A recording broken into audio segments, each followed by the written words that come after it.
I love you and Don't Tell Larry. I think it's such a funny comedy and another great one for you. Was there something about Bruce or maybe the premise that drew you to be a part of the movie? I got this script from my agent, as I often do. I get a script, and some of them are not so good, some of them are mediocre, some of them are great. This was a great script. John Shimke and Greg Porper did this wonderful job of writing this wonderful kind of a thriller comedy, very dark, dark comedy. And I'm the top guy in the workplace, and one lie starts a whole chain of events, becomes very ugly, and things go south in a bad way.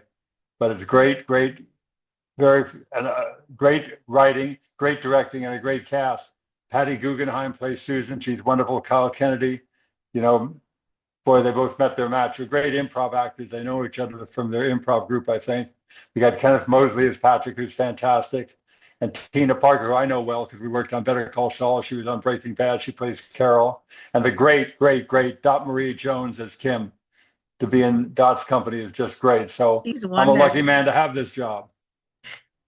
I love this. When you mentioned that there was a little bit of, I guess, improv allowed in this. Did you have much time or space to do that for your character as well? I did a tiny bit of it, but I want to emphasize, underline, all caps, that it was John and Greg that did the wonderful work of writing. Occasionally, they gave me an alt that was, again, their fine hand at coming up with an alt line that was great. And once in a while, I tried to riff, but Kyle and Patty did a wonderful job of riffing when called upon by Greg and by John, and they did a great job of it. But I left that kind of work to the young people. My brain used to be a little more facile with such matters. Now I stay to the script. I get it. They were very kind to the elderly. Greg and John were and got me the script weeks before and didn't change any of the dialogue. So I was nearly capable of doing it. We had a great time.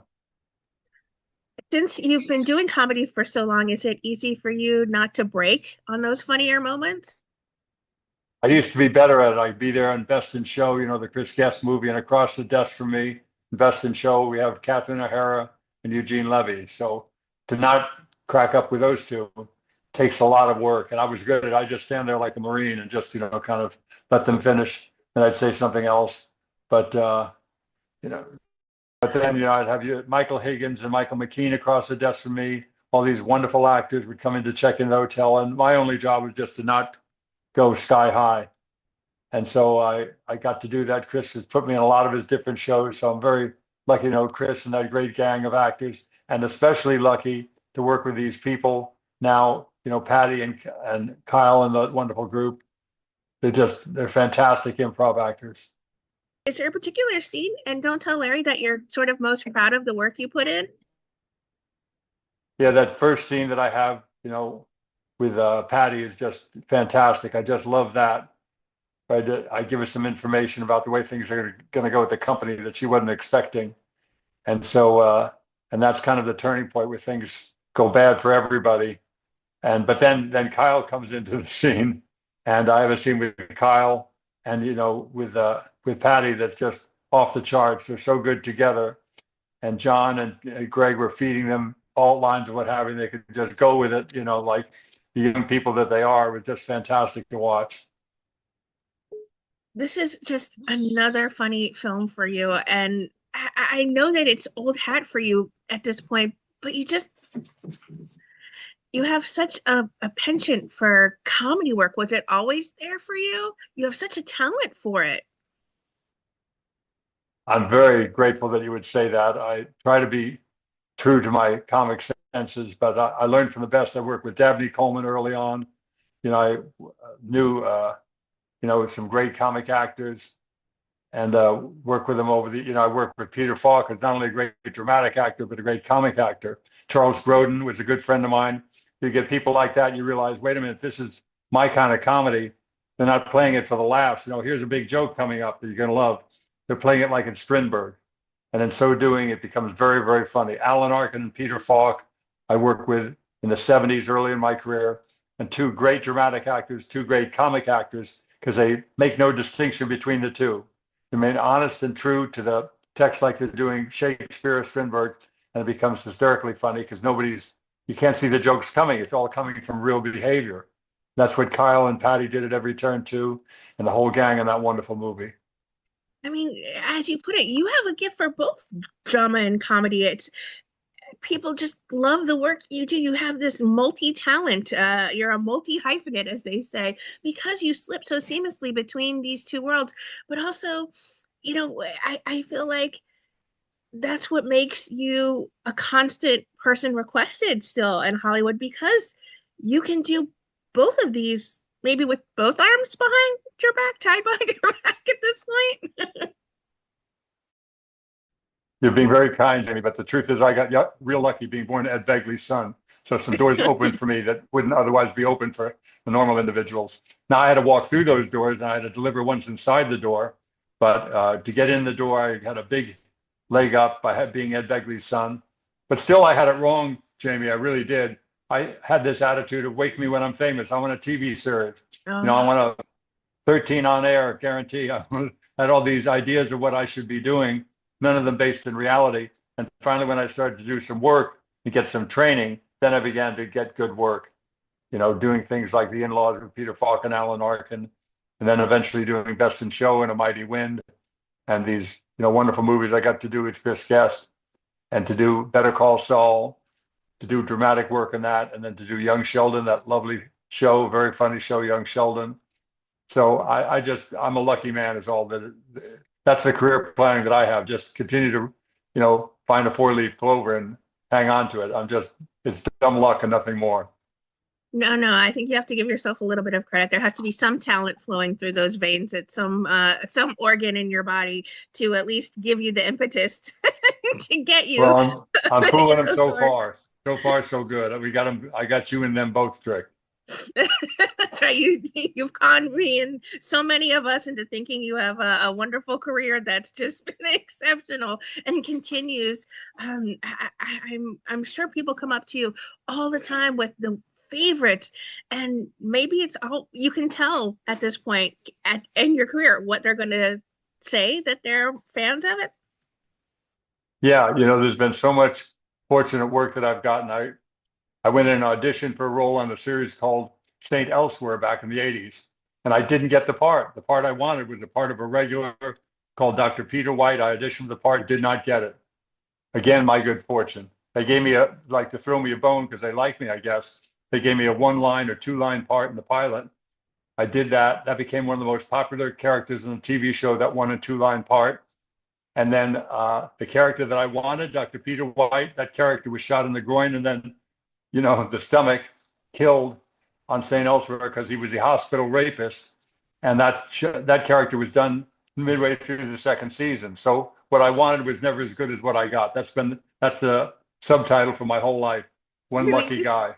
That's why next time when you begin crafting your biography, I guess you have a title already picked out, right? That's right. I actually have a biography I'm going to hold up because why miss an opportunity? This is a book that I wrote. It's called To the Temple of Tranquility and Step on It. And it's about Oh, all the things, my plans for my life that were one thing, and what actually came my way was another. And what the universe sent me was always better than what I had in mind. And that kind of good fortune continues to this day. To I work with mean, these great people on this movie, I'm just lucky, lucky. we recently saw you on Young Sheldon, and here you are, and Don't Tell Larry. What are the other projects you have coming up? Some stuff I can't talk about, but there's a show on Netflix that's going to happen next year that I think you're going to like, and I might even have something to do with it. We'll see about that, but it's very good. But I want to remind folks, Don't Tell Larry is you can get it streaming at Amazon and Apple, and it's in select theaters. I'm going to name just a few if I may. There's an LA special event opening night screening and cast and director Q&A at the Lumley Theater. That's the Town Center 5 in Encino, California. So if anybody's in the LA area, come to Encino, 7:30. Then there's a second LA event on the 21st. That's Saturday coming up. Q&A at the Lumley and screening at the Royal in West LA. And then it's also in Chicago, Detroit, Minneapolis, and Seattle. It's a fine film. And again, Amazon and Apple too. Is there anyone you haven't worked with in your career yet that's sort of a dream co-star, or do you still, pinch yourself, as you said, as, when you do get to have these incredible people to work with? People think I've worked with everybody. That's not true. There's a boom man at 20th I haven't worked with. There's a publicist at Warner Brothers I need to meet one day and have lunch with. There's two people I haven't met or worked with, and no, who haven't I worked with? I've never worked with Elizabeth Moss. I've never worked with Viola Davis. There's two great actors that I haven't worked with. I never worked with Joaquin Phoenix. I love him. Great, great actor. Daniel Day-Lewis. These are wonderful, wonderful people I haven't worked with. It would be my lucky day to be on set doing craft service for these people, let alone work with them. So I'm very, very lucky. I work with a lot of good people. Meryl Streep, Jack Nicholson, Bob Hoskins, just incredible actors and actresses. I'm just lucky beyond words, and that luck seems to continue working with this fine group on this movie. I was going to say, are you ever home at this point? Because you are a constant working actor in Hollywood, which must still fill your heart, no? Definitely, yes. I'm just blessed to be 75 years of age and be doing anything. I don't care if you're in the storm door industry, or you sell aluminum siding, and you're still working after 57 years. Where did I go right? That's the only question I ask. Where the hell did I go right? I'm curious then, what would you like to say to everyone who are fans and supporters of the wonderful work you continue to do on our screens?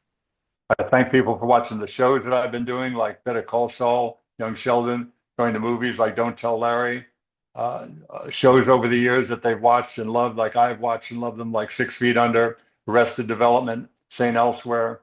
I'm just blessed, and the blessings continue. May all the wonderful fans of those shows have blessings of their own in many ways, and I just thank them for this wonderful 57-year run on, 58 years actually this year. 58 years I've been working as an Oh actor. I my got in the Screen goodness. Actors Guild in 1967. Amazing, huh? That picture on the bio is just exceptional. Is that from your original headshot? That's from 1972, my headshot from 1972. I didn't want it at all. I want a picture of me today, but the publisher said, no, we want to use a picture from back then because most of the story is not about today, it's about back then. So they won the battle on that one. I'm glad they did. It's a picture that really sums up the book pretty well.